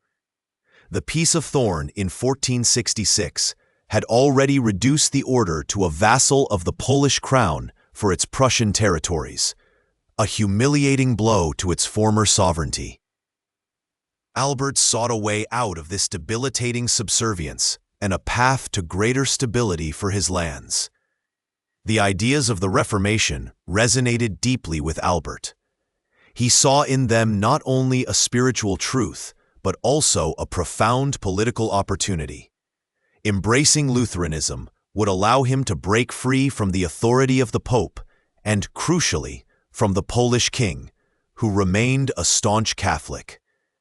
It would also enable him to seize the vast properties of the Order, transforming them from ecclesiastical holdings into personal dynastic possessions. This was a radical proposition, one that would fundamentally alter the character of the state the Teutonic Knights had built over centuries. The decision was not made lightly, nor was it universally accepted within the Order. Many knights, steeped in centuries of Catholic tradition and sworn vows, resisted the idea of abandoning their faith. Yet the appeal of a new order, one that promised an end to constant warfare and a pathway to greater autonomy, proved persuasive to others. Albert engaged in lengthy negotiations with Martin Luther himself, seeking theological justification and practical advice for such a monumental shift. Luther, always keen to see powerful princes embrace his reforms, encouraged Albert's secularization plans, seeing it as a blow against the Catholic Church and a triumph for the Protestant cause. In 1525, a pivotal year, Albert of Brandenburg made his move, with the blessing of the Polish King Sigismund I, who saw an opportunity to finally integrate Prussia more fully into his realm and to weaken any future claims of the Order. Albert formally secularized the Order's Prussian lands. This act transformed the monastic state into the Duchy of Prussia, a hereditary secular duchy under the suzerainty of the Polish crown. Albert himself renounced his vows as Grand Duke and Master, converted to Lutheranism, and became the first Duke of Prussia. The ceremony, known as the Prussian Homage, took place in Krakow's Market Square, where Albert, kneeling before King Sigismund, swore fealty. It was a symbolic end to an era, a public declaration that the age of the Crusader state in the Baltic was definitively over. The implications of this act were profound. The vast estates, castles, and resources that had belonged to the Teutonic Order for centuries were now the property of the new ducal family. The monastic brethren who chose to remain in Prussia were given the option to convert and become ducal subjects, or to leave. Many did leave, scattering across the Holy Roman Empire, seeking refuge in the order's remaining, smaller bailiwicks, which still clung to their Catholic identity, though their influence was severely diminished. The order's headquarters shifted from Königsberg, the heart of its former power, to Mergentheim in Swabia, a much smaller and less significant territory. From there, the remnants of the order continued to exist as a Catholic charitable and military organization, but their days as a sovereign power were irrevocably over. This transformation of Prussia was a unique event in the history of the Reformation. While many princes and cities across Germany embraced Protestantism and secularized church lands, the complete dissolution of a sovereign monastic state into a hereditary duchy was unprecedented. It set a powerful precedent for the political implications of the Reformation, demonstrating how religious change could be intertwined with dynastic ambition and state building. The Duchy of Prussia, though initially a Polish fief, laid the groundwork for the future rise of the Hohenzollern dynasty. Over the centuries, this duchy would grow in power and influence, eventually uniting with the electorate of Brandenburg to form Brandenburg Prussia, and later, in 1701, elevating itself to the Kingdom of Prussia, a major European power that would play a central role in German unification. So the decision made by Albert of Brandenburg, driven by a complex mix of religious conviction, political opportunism, and dynastic ambition, had far-reaching consequences that extended well beyond the immediate fate of the Teutonic Order. Historians still debate the precise motivations behind Albert's conversion and secularization. Was it primarily a genuine spiritual awakening, a sincere belief in Luther's teachings, or was it a calculated political maneuver, a cynical grab for power and wealth cloaked in religious piety? Perhaps it was an intricate blend of both. As is often the case with such monumental historical figures, the truth likely lies in the nuanced interplay of these factors. Albert, like many rulers of his time, navigated a world where religious belief and political expediency were inextricably linked. The Reformation offered a convenient and powerful justification for actions that also served dynastic interests. Beyond Prussia, the remnants of the Teutonic Order continued to exist. Though stripped of their former grandeur and political might, they maintained a presence in various parts of the Holy Roman Empire, primarily in Catholic territories. These smaller bailiwicks, such as the one in Mergentheim, continued to operate hospitals, support charitable endeavors, and occasionally participate in military campaigns, though never again as an independent, sovereign entity. Their focus shifted from crusading and territorial expansion to maintaining their traditions and serving as a minor aristocratic institution. The legacy of the Teutonic Knights, however, continued to echo through the centuries. Their impressive network of castles, those silent sentinels scattered across the Baltic landscape, remained as enduring testaments to their former power. Malbork, for instance, the order's formidable Marienburg, remained a powerful symbol, though its purpose had shifted from a monastic fortress to a ducal residence and later a Polish royal property. The very names of towns and regions in Prussia, such as Königsberg, King's Mountain, founded by the order, continued to bear witness to their foundational role in shaping the geography and identity of the region. The secularization of Prussia was not an isolated incident, but part of a broader pattern of change sweeping across Europe. The Peace of Augsburg in 1555, which established the principle of cuius regio, eius religio, whose realm, his religion, formally recognized the right of rulers to determine the religion of their subjects. This landmark agreement solidified the fragmentation of religious authority in the Holy Roman Empire and further eroded the universal power of the Catholic Church. The Teutonic Order's fate in Prussia was an early and dramatic example of this principle in action, demonstrating how the religious upheavals of the Reformation could lead to profound political and territorial transformations. The story of the Teutonic Knights, from their humble beginnings in the Holy Land to their rise as a powerful Baltic state and their eventual secularization, is a microcosm of broader European history. It illustrates the ebb and flow of religious fervor, the relentless pursuit of power, the complexities of medieval and early modern statecraft, and the profound impact of ideological shifts. The white mantle with the black cross, once a symbol of crusading zeal and territorial ambition, faded from the political stage as a sovereign emblem, replaced by the secular banners of dukes and kings. Yet the echoes of their presence, in the stones of their castles and the very names of the lands they once ruled, continue to whisper stories of a bygone era.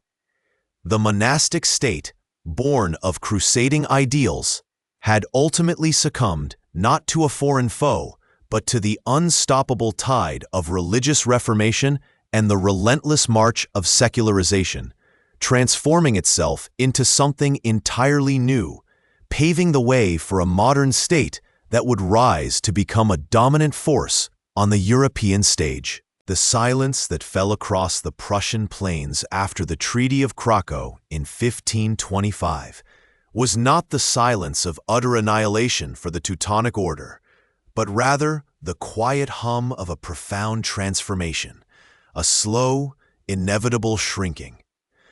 Though the Grand Master, Albert of Brandenburg-Ansbach, had secularized the Order's vast Prussian heartland, turning it into the Duchy of Prussia under Polish suzerainty, the Order itself did not simply vanish into the mists of history.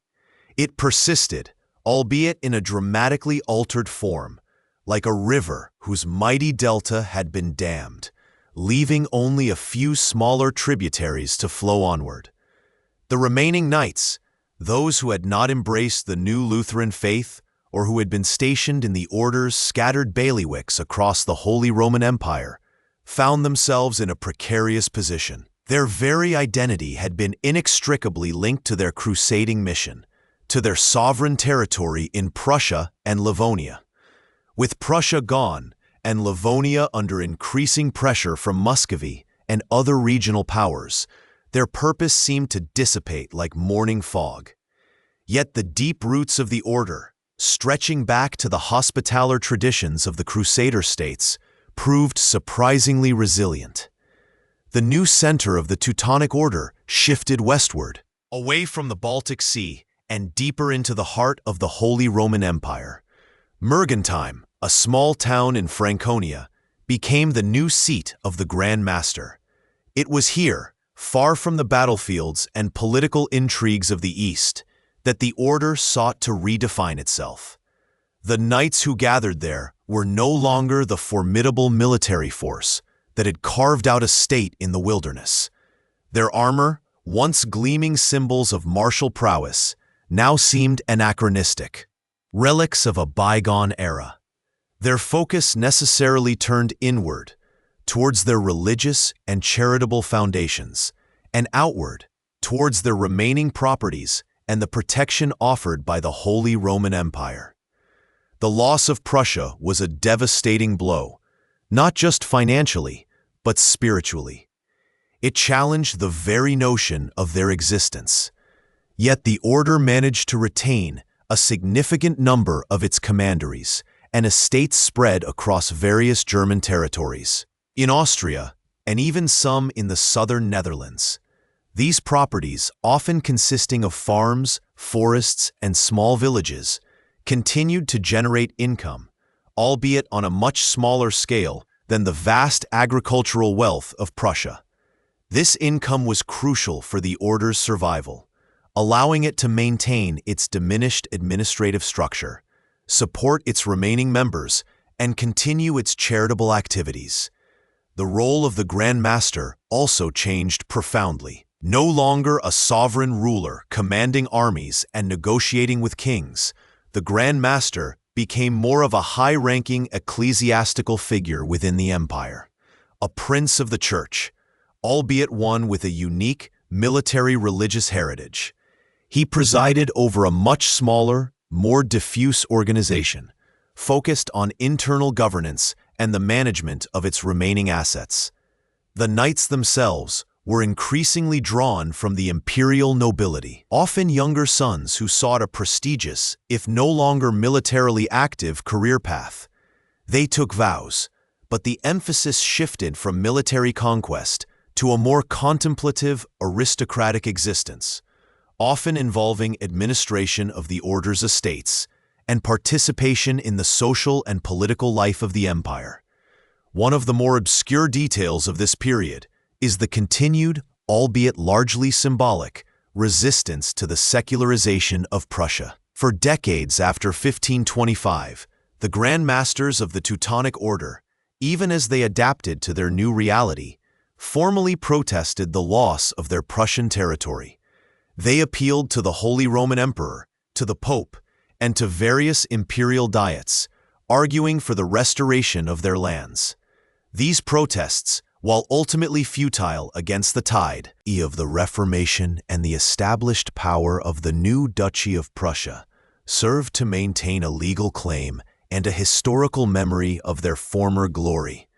It was a way for the order to cling to its past, even as it was forced to navigate a very different future. The period of the Reformation was incredibly turbulent for all religious orders, and the Teutonic Knights were no exception. Many of their commanderies in Protestant territories were dissolved, their properties confiscated by local rulers who embraced the new faith. This further fragmented the order and reduced its already diminished resources. However, in Catholic territories, particularly in the Habsburg lands and in parts of southern Germany, the order found a degree of protection and even patronage. The Habsburg emperors, staunch defenders of Catholicism, saw value in maintaining the order as a symbol of imperial tradition and as a counterforce to the spread of Protestantism. This era also saw a subtle shift in the order's self-perception. While the crusading ideal never entirely vanished from its rhetoric, its practical application became increasingly confined to the defense of Christendom against the Ottoman Empire. Knights of the Order, though no longer forming large standing armies, occasionally participated in imperial campaigns against the Turks, often serving as officers or small contingents within larger imperial forces. This allowed them to maintain a connection, however tenuous, to their military heritage, even as their primary function became more administrative and religious. The scholarly dispute surrounding this period often revolves around the true nature of the order's survival. Was it a genuine continuation of its original mission, albeit in a diluted form, or merely a prestigious aristocratic club that happened to bear a historical name? Some historians argue that the order, by adapting and shedding its territorial ambitions, demonstrated remarkable resilience and a pragmatic understanding of the changing political landscape. They point to its continued charitable work, its hospitals, and its educational institutions as evidence of a sustained commitment to its hospitaller roots. Others contend that the order, stripped of its sovereign power and military might, became little more than a shadow of its former self, a historical curiosity maintained largely for the benefit of its noble members. Perhaps the truth lies somewhere in between, a complex tapestry woven with threads of tradition, necessity, and the enduring human desire for purpose and belonging.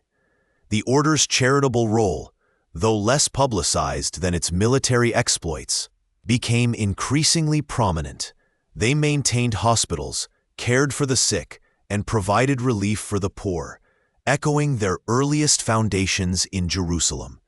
These activities, often funded by the revenues from their remaining estates, solidified their position within local communities and provided a tangible benefit that resonated with the Christian values of the time. The knights, no longer engaged in large-scale warfare, could dedicate more time and resources to these benevolent endeavors. One might imagine the quiet cloisters of Mergentime, where elderly knights, their faces etched with the wisdom of years, oversaw the administration of these charitable works, their thoughts perhaps drifting back to tales of distant lands and epic battles, yet finding solace in the immediate needs of their local communities. The religious aspect of the order also deepened. Though no longer a crusading force, the knights continued to take vows of poverty, chastity, and obedience, and to observe a monastic rule. The emphasis shifted from active combat to spiritual discipline and the pursuit of personal piety. The churches and chapels within their commanderies became centers of prayer and contemplation.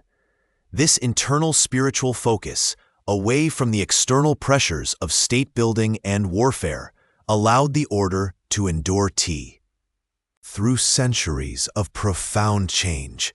The political landscape of the Holy Roman Empire, with its myriad of independent states, free cities, and ecclesiastical territories, provided a unique environment for the order's continued existence. Unlike a centralized monarchy that might have absorbed or dissolved such an entity, the fragmented nature of the empire allowed the order to maintain its distinct identity and its scattered properties, often under the protection of powerful imperial families. The Grand Master, while not an independent sovereign, held a significant position within the imperial hierarchy, participating in imperial diets and exercising jurisdiction over the order's scattered territories. The story of the Teutonic Order after the loss of Prussia is not one of dramatic battles or grand conquests, but rather one of quiet endurance, of adaptation and resilience. It is the story of an institution that, having lost its primary purpose, found new ways to justify its existence and contribute to the society around it.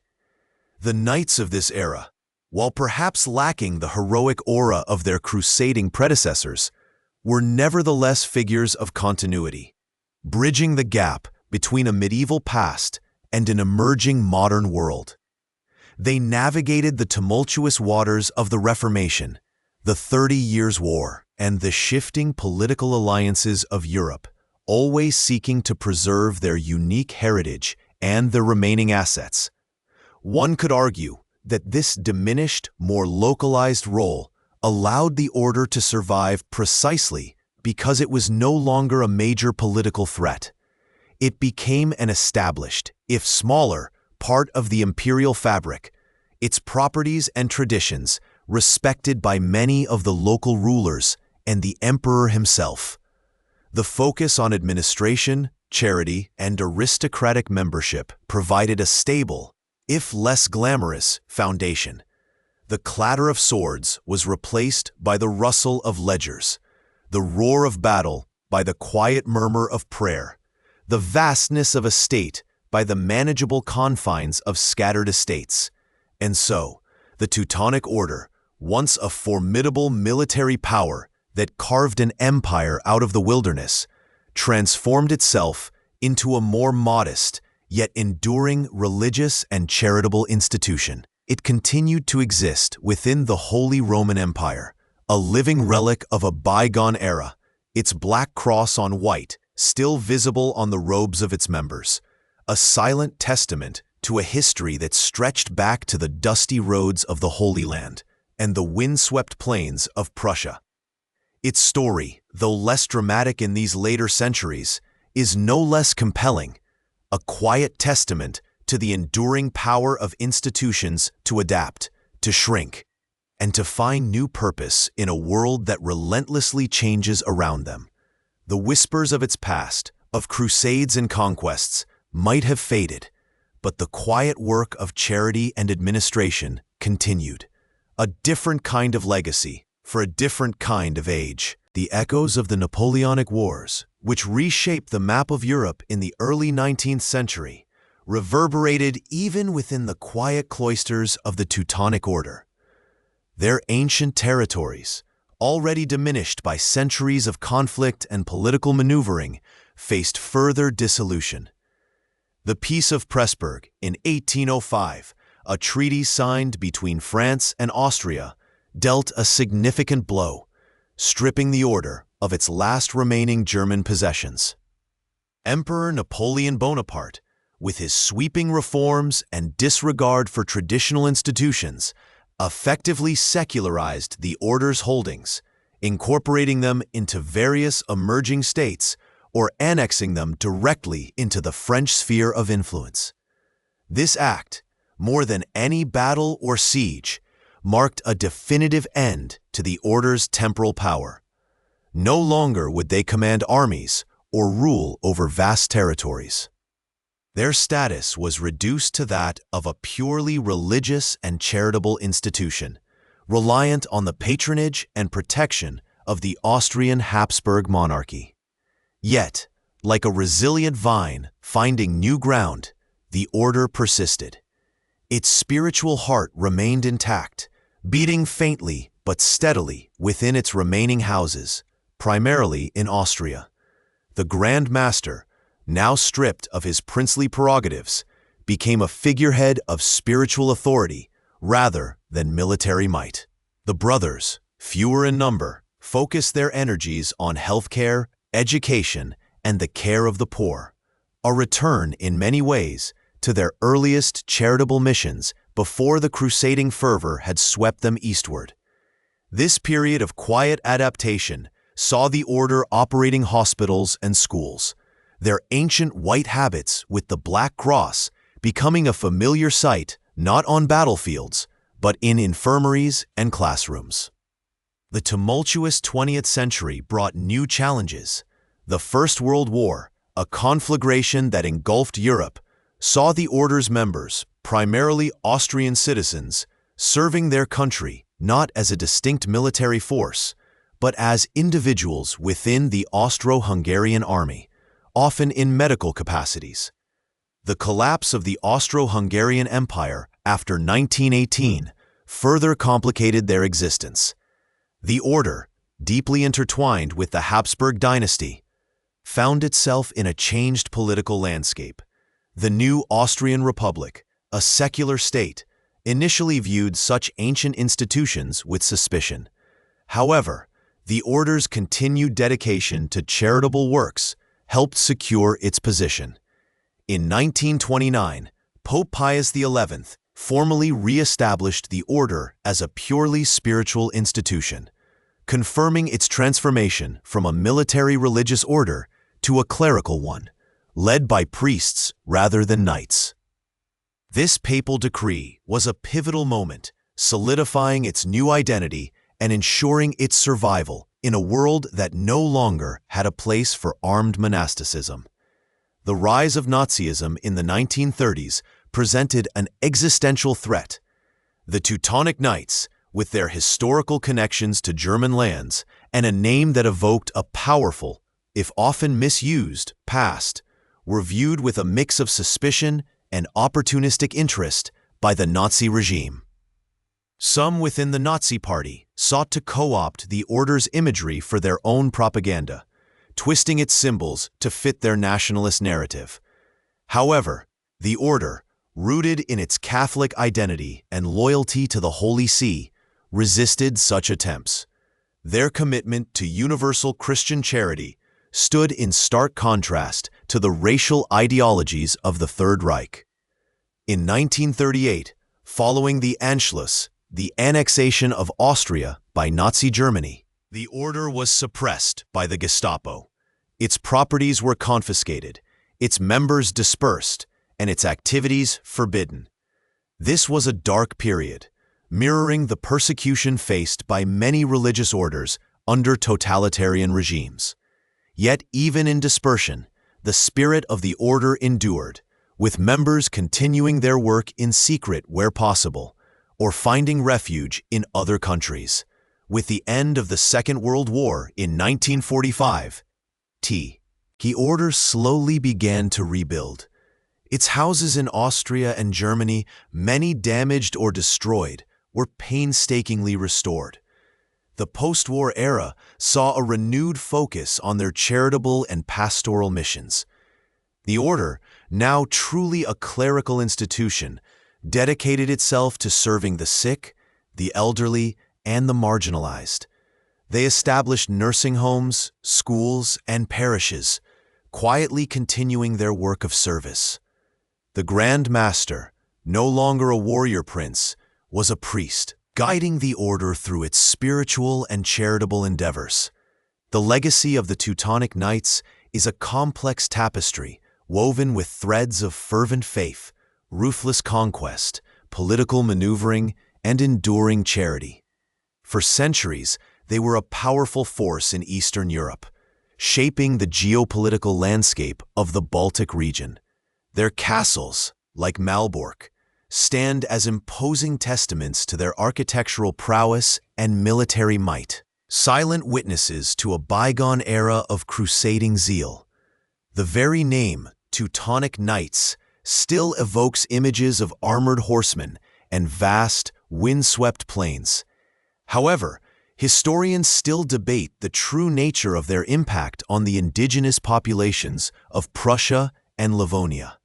Was their mission primarily one of evangelization, bringing Christianity to pagan lands, or was it a thinly veiled pretext for territorial expansion and economic exploitation?